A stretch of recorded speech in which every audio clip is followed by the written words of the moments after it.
Hello, everybody. This is Noah and John, and we are from UrbanDigs. And today, Johnny, we got Jeffery Carlson, okay, sales director over at Argo. But we're going to be talking about the rental markets today. Okay, he's got a lot of rental information, and the rental markets are doing crazy things, Johnny.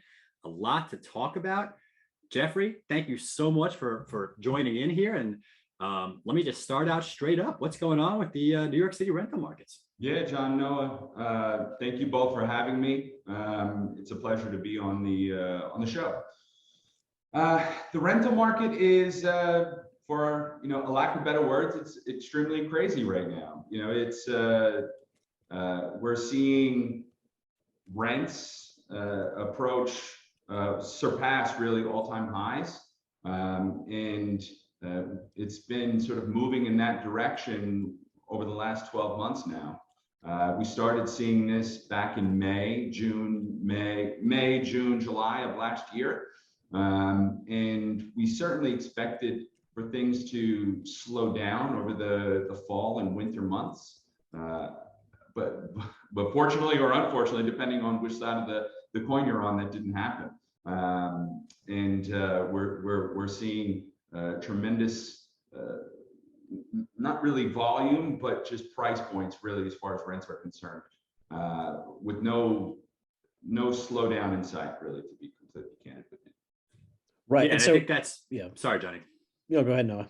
I was going to say, that's the problem, right? There's no end in sight in this thing. And the lease activity, everything is low, right? Yeah. It's not like, you say lease activity is high, it's not high. It's because there's no units coming on the market. Is there a supply problem here?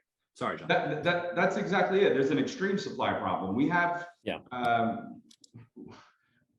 your average Joe or Jane in Manhattan or in Brooklyn, for that matter. You're not seeing as much turnover as you typically would in previous years, and that's simply because there's nowhere to go. Right? There's nowhere. There are no opportunities for your average studio, 1-bedroom, 2-bedroom, 3-bedroom apartment renter to go right now. We are seeing prices. We're seeing prices that have increased anywhere from 10 to 20% in some of the outer boroughs, and 20 to 30% here in Manhattan. And with prices at these all-time highs, we're not really seeing the turnover that we would typically see. But when we do get the turnover that we're getting, we're seeing an incredible amount of activity in each one of the listings that we do ultimately put on the market, which is great for our agents because it makes their job a little simpler. Certainly wouldn't say it's easy, but it's a little simpler because they're no longer having to show units as often as they typically would. Lately, when we put something on the market, we're inundated with phone calls, text messages, emails, people pleading to be the first one in to see a unit, and it's really hard to navigate from a broker's perspective, because you put something on the market on StreetEasy, for example, and within an hour or two, you have dozens of emails and inquiries that you have to field, and you can't necessarily have 20, 30, 40 people show up at an apartment at one point in time and show everybody this particular unit. So it's an interesting time for brokers and how they're navigating the waters right now. They have to do so very strategically with some of their decision making as far as that's concerned. Right. And Jeffrey, you mentioned an interesting word, and a lot of folks might not necessarily know what the context of this word is, given sort of how it's being used. But you talk about turnover, and I'm curious, how would you describe what turnover is, and how is it different now compared to how it was, say, pre-pandemic? Well, typically, a lot of the turnover is from a landlord's perspective. Historically, what they like to do is they like to structure their lease turnover, a majority of their lease turnover during the hotter months, if you will. And those months really being from, let's call it March to October, right? You have an influx usually of people who are moving to the city for the very first time, starting new jobs. Everyone likes to move in the warmer months as opposed to the winter months for obvious reasons. And so because of that, typically during those particular months, March to October, we would see a larger amount of units become available as opposed to the months that are outside of that particular time frame. And we're just not seeing that as often because folks who are in market rate units, what they're doing is they're getting their renewals, and their renewals are competitive, if you will, and giving them a reason to stay, because you're running into scenarios where you'll get a renewal, you'll take a look at what's out there on the market, and you'll be displeased with what your dollar can get you with what's on the market today, as opposed to what it is that you're currently already in. And because of that, we're seeing just again a massive slowdown in the turnover as far as folks moving. But at the same time, we're still getting people who are leaving their apartments. There are a lot of people. For as many people are moving to Manhattan, there are still people leaving Manhattan. There are in the world that we live in, there are people constantly going through life changes, and anytime you have people who are going through significant life changes, there's turnover. And with that turnover, we're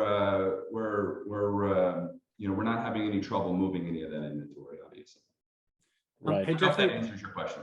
It does. And if I just want to ask a follow-up question, I know I'm sure Noah's got a couple on deck already, but yeah, I'm just curious, from your perspective, I mean, is there a structural difference now in the way landlords are I suppose, constructing their leases? I mean, one of the big lessons from the pandemic was if you have the majority of your leases, coming due in the summer months, and then something happens in the summer months, I mean, you're extremely fragile. So maybe spread that out a little bit. And I'm wondering, is there a diffusion of lease times now that's sort of exacerbating the supply problem? Is this an ongoing issue? Yeah, I don't think that we are consciously, as far as Argo is concerned, I don't think that we're strategically trying to spread out anything as far as our leases are concerned. For example, I'm assuming like what you're referring to is signing 60-month leases, 18-month leases, sort of right in the bag there. We're not taking that kind of approach at all. I think that we might also be a little unique in that sense. A lot of our inventory, to be completely candid with you, is pretty desirable. A lot of our inventory is located in a lot of pre-war buildings throughout the Upper West Side, for example, some stuff downtown. And anytime you're in pre-war housing, you tend to have larger units. We do have an exceptional reputation as far as the quality of units that we provide as well. So, our inventory stock is comprised of large units, well-maintained, well cared for, responsive property managers. And I would like to think that is, I don't want to say that's unique, because there are plenty of other firms out there who possess all of those qualities. But because we do possess those qualities, we tend to see a lot of people, a lot of our tenants just sign their renewals. And we're not gouging folks as far as their renewals are concerned. We're certainly being competitive as far as the market is concerned. But because of those reasons, we're a little different from, let's say, I don't want to mention any names, but some of the larger landlords with glass and steel buildings on the far west side, where they have 300, 400, 500 units. They're a little, just naturally, if you have that many units in a building, you're a little bit more exposed. So you might want to be a little bit more strategic as far as spreading out your exposure as far as those leases are concerned. But as far as our inventory is concerned, we're not taking that approach at all. Interesting. Okay, thank you. Hey, Jeffrey, I want to go out into just the whole landlords. Let's just go out there as a whole here, outside of your firm for a moment, and look at the industry. I know warehousing was a thing in the pandemic. Okay, and I get it. It makes sense. They're not getting, I mean, the rental market got hurt, all right, in the beginning of this. All right, so now the pendulum swinging the other way. Yeah. Are landlords still warehousing units? I think there certainly are landlords warehousing units, but I don't think there are as many units being warehoused as one might think.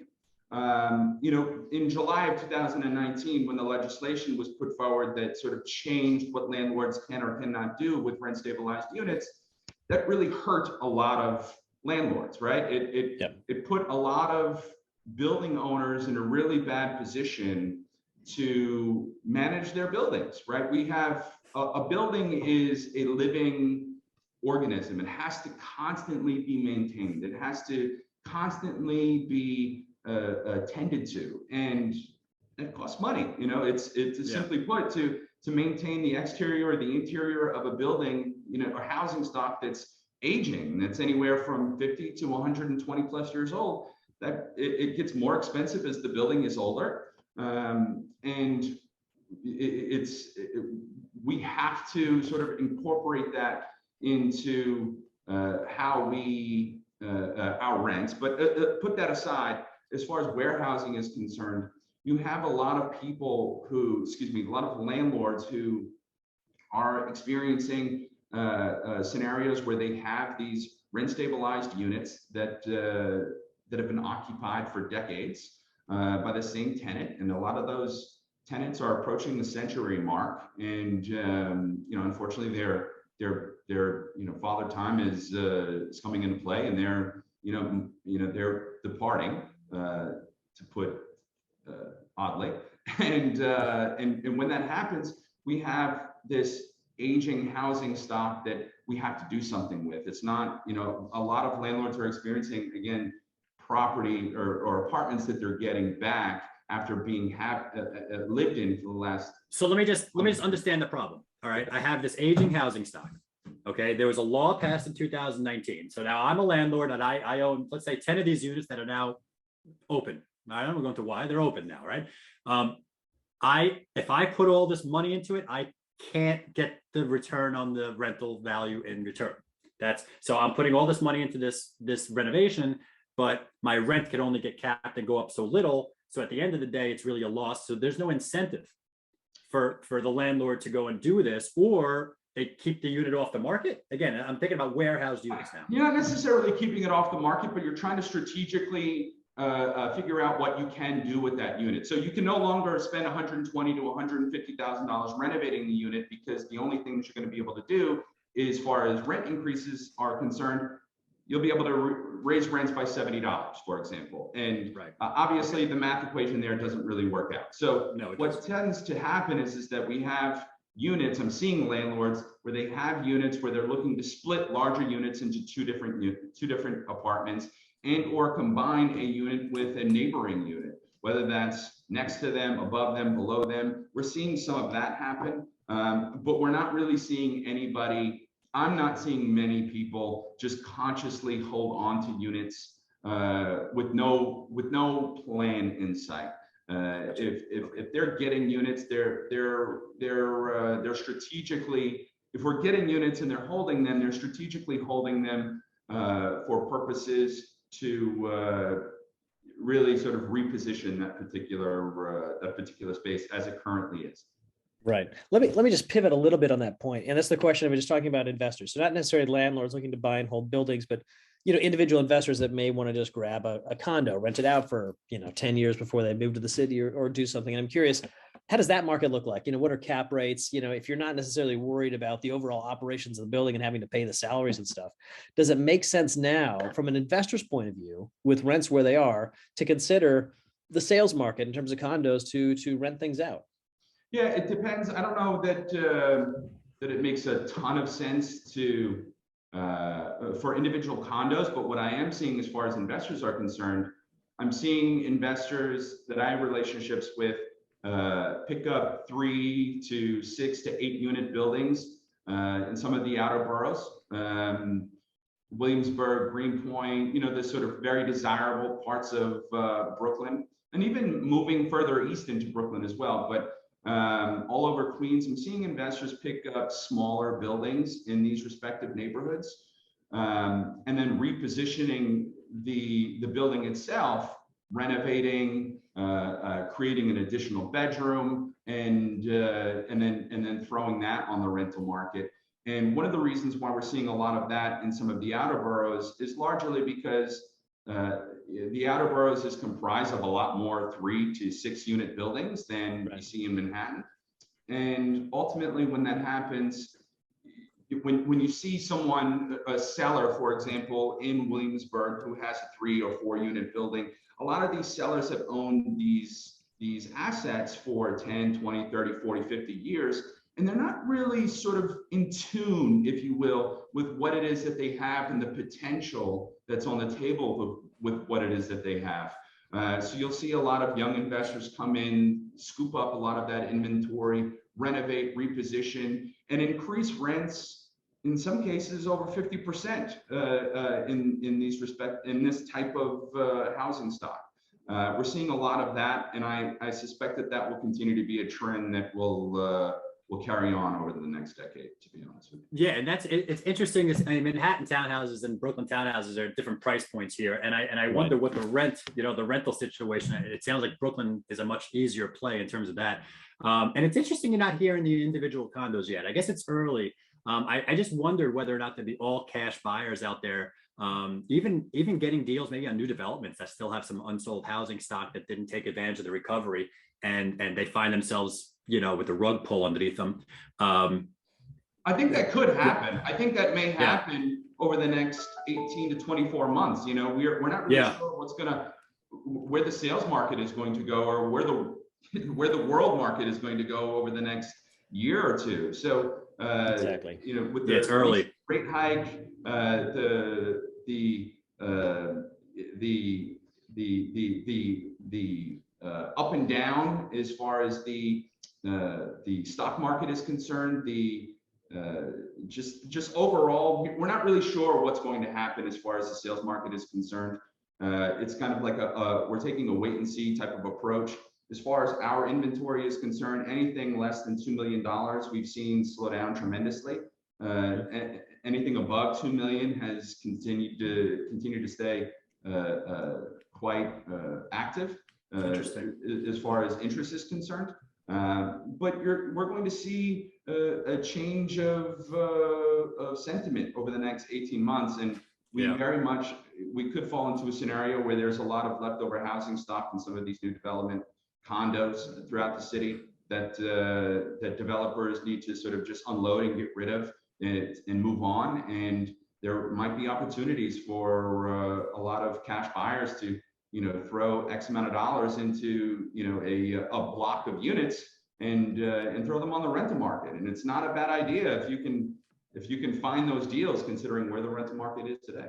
Well, I'll just tell you that John and I are starting a fund. We're about to raise about $100 million. Jeffrey, we're going to consider you the first person to bring in your money into us to do this. So thank you very much. You're very gracious to donate to this distressed real estate fund that John and I are starting up. But no, listen, this has been very educational, and we're getting towards the end here. And I have one final question, Jeffrey, for you. Rental market OPs and concessions, because I mean, this rental data is very hard to track. Very hard to track. I don't see all that information. I just see the last asking rents, right? So could you just give me the current state of our owners paying for those commissions, and are there any concessions that renters are doing to get deals done? Yeah, I don't think that there are certainly still OPs, for example, being offered in some of the larger glass and steel buildings in the lesser desirable neighborhoods, the financial district, the far west side, some inventory on the upper east side, Murray Hill. You'll see a lot of larger buildings that are still offering OPs here and there. But generally speaking, I haven't seen concessions in the last year. And I really don't foresee any free rent, any OPs, anything like that coming back into play for quite some time. Wow, it's amazing how we have changed from 18 months ago to today. It's really wild. It's really wild. All right. Well, listen, this has been fantastic. It's good to get a glimpse of what's going on from someone with a lot of data flowing to the top there, and you see it all. So Jeffery Carlson, thank you so much of Argo for joining us for today's discussion. That is John Walkup. I am Noah Rosenblatt. We are both from UrbanDigs. This has been Talking Manhattan, and we'll catch you guys next time.